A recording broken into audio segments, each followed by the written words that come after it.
I'm on a quest to make a totally unique and totally badass Warhammer 40K army. I'm going to see if I can 3D print a Black Templar to be a test model. If it goes well, I'll make a full Black Templar army. If it doesn't work out, well, it's going to be on to the next idea. I got this idea while I was browsing through various websites that have STL files of miniatures. I instantly downloaded it, and because it came pre-supported, I sent it straight to my 3D printer. For this model, I use the Anycubic Photon. It's a last generation printer that's super cheap. I've since upgraded my printers, so I just run this one for fun little side projects like this. My other ones are for the Conquest creation Webstore. After 5 hours of waiting around, it was ready to go. I popped it out of the printer and into methylated spirits. When a print finishes, it's wet with UV resin, and because I want to live past the age of 35, I don't really want to touch that stuff. So it goes straight into a washing machine. Then it's into a second bath of cleaner spirits just to make sure it's totally safe and there won't be any resin obscuring details. Removing supports can be equal parts satisfying and stressful. Just listen to this sound.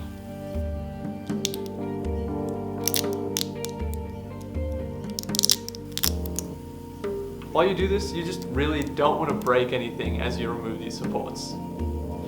I weighed this print and it came out to 11 grams, which means this model cost me a whopping 55 cents, meaning that a whole army of these guys is definitely a possibility. Resin 3D prints are cured by UV light, and after they've been printed, they're still a little bit soft, so to fully harden them, you just need to shine a little bit more UV light on them.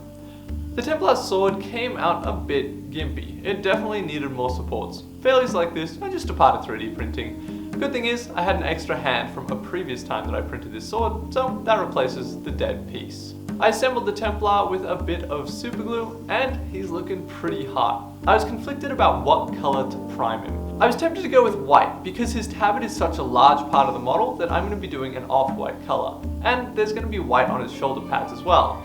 And I know that light colors cover significantly worse over dark colors than dark colors do over light colors. But the model is mainly black. This decision was kind of made for me when I realized that I didn't have any white spray paint left, and let me tell you, this was the beginning of the decline. I went over the black spray paint with black paint. This makes the base coat more consistent, and the paint and primer have a slightly different finish. When I mess up and put a different color over the black, I have to fix it. This way, when I fix it, the whole black armor will be the same and I won't have that weird discrepancy between the finish. For the tabard, my initial plan was pretty fancy. I laid down the tones that I was going to use for the off-white color. I mixed up each layer, and this should be a perfect way to layer up the tabard. I based it out in brown and then went into a mid-tone, which I would then layer in between and layer on top of with the other mixed colors.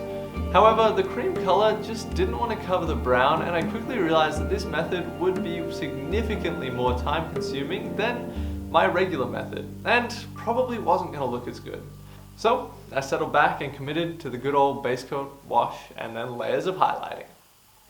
It takes a lot of layers to build up whitish colors over black. I did layers on the tabard and then layers on the shoulder pads and back and forth for what felt like ages.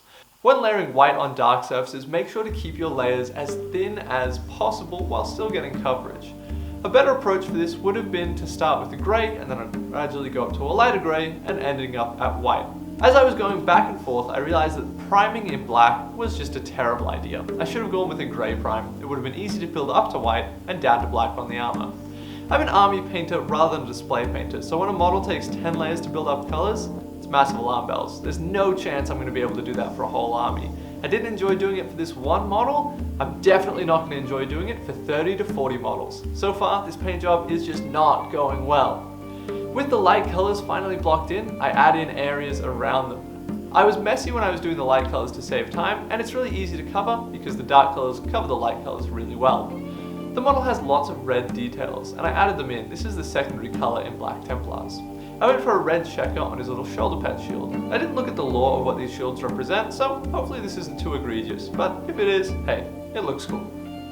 I was as careful as possible not to go over the light areas because it would mean another few layers to clean it up. Inevitably, there was a little bit to do, but it wasn't the end of the world. For the purity seals, to differentiate them from the rest of the red, I mixed in some purple from this OG Games Workshop pot. Next, I go through and pick out all the metallics with lead belcher. Black Templars chain their weapons to their hands so that in combat they can never be disarmed and they can always fight on. This is super metal and just absolutely awesome. It's one of my favorite pieces of their lore, and it's represented here on the model. That's just perfect. The Aquila on the shield got blocked out in silver, but will eventually be gold. Gold paints have poor coverage, so in the future, over the silver it'll only take one layer.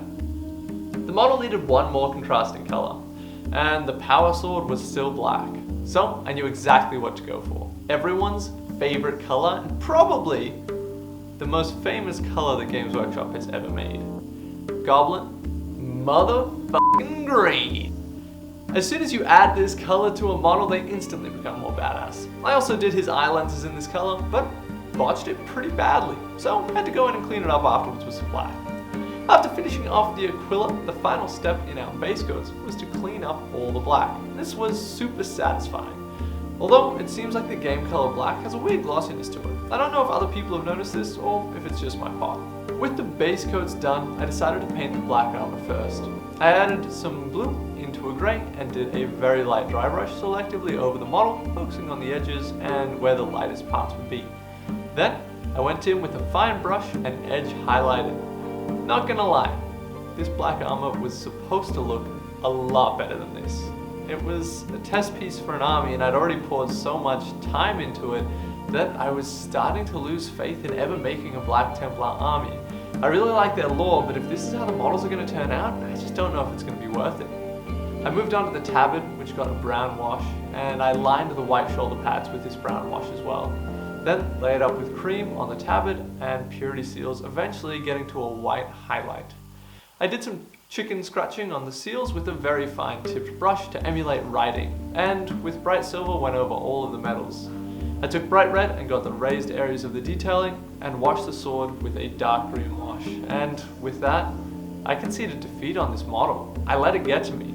I just wasn't happy with how it turned out and wasn't happy with how it was going. I put together a quick base. It was a 40mm rocky ground base that is available from Conquest Creations Webstore. I painted it grey and then dry brushed on a lighter grey and added a bit of razor wire that I aged with some orange and brown paint. A super easy but very effective base. I glued the model together and secured it to the base, and this is what we're left with. I mean, look, the model looks pretty cool. Importantly though, when you look at this model, you cannot tell that it's been 3D printed, which I think means the answer to the question, can you 3D print Warhammer 40K Black Templars? Is yes. Unfortunately, I think a Black Templars army has been crossed off the list of potential future armies. But that's alright, because next on the list is Catachans. Watch out for them in the future. And thanks for watching.